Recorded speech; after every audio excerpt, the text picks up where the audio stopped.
Good day everyone! Sa project po na ito, inatasan kami na gumawa ng isang program kung saan malalaman namin ang aming BMI or the Body Mass Index. So sa program na ito, by typing your height and weight, you can easily identify whether you're underweight, your normal weight, or obese. And sa mga susunod na clip, malalaman natin how does it work and ano yung mga do's and don'ts by doing this program or by using this program. Ang formula na ginagamit sa pag-calculate ng BMI ay weight in kilograms divided to height in meters squared. So, paano nga ba siya gumagana pag niran? So, una, pag-enterin muna kayo ng weight in kilograms. After that, pag-enterin naman kayo ng height nyo in meters. After nyo enter yung height nyo, lalabas yung numbers na magsasabi kung ilan yung BMI nyo.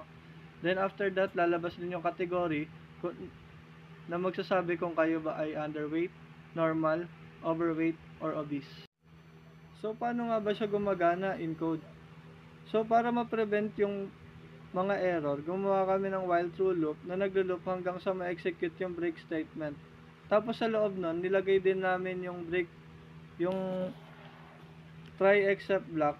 Ang purpose ng try except block is if ever isa sa dalawang input na nilagay sa height and weight ay hindi sakop or pasok dun sa float or value error, magpiprint siya ng text na nagsasabi na mali yung value na in-input nila.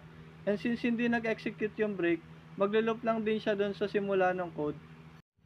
Sa variables naman, gumawa kami ng dalawang variables, which is yung weight and height. Ginawa namin siyang float input variables. So, dahil nga, ang sabi sa instruction, centimeters ang dapat naming ilagay, gumawa muna kami ng variable na nagko-convert ng centimeters to meters. Pinangalanan nga namin to meters. So, para ma-convert yan, dinivide namin yung height variable to 100. After that, since hinahanap is meter squared, gumawa ulit kami ng isa pang variable, which is yung height 2, na nagko-convert ng meters to meter squared. Gumamit kami ng double asterisk to do the exponentiation or to power the meters to 2. Pwede din siyang palitan ng meters times meters since pareho lang rin naman ang magiging result yon.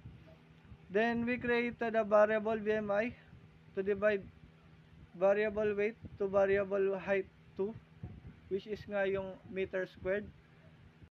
So, based po sa sinabi ni Santos, ang BMI calculator daw po ay isang program na practical and user-friendly tools for computing a body mass index.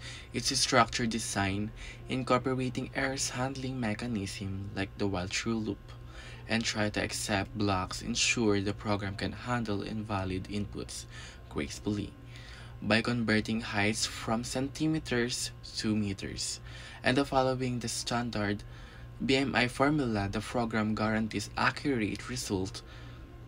Additionally, the use of F-string for outputs and BMI classification categories enhance the clarity and usability. So, before we would end this video, I want to remind you of simple yet powerful tools to improve your life, awareness, and action. One way to combine the two is by using tools like calculator to manage your health-related goals. Whether it's tracking calories, monitoring your budget for nutrition food, or planning workout schedule, calculators provide clarity, helping you make informed decisions.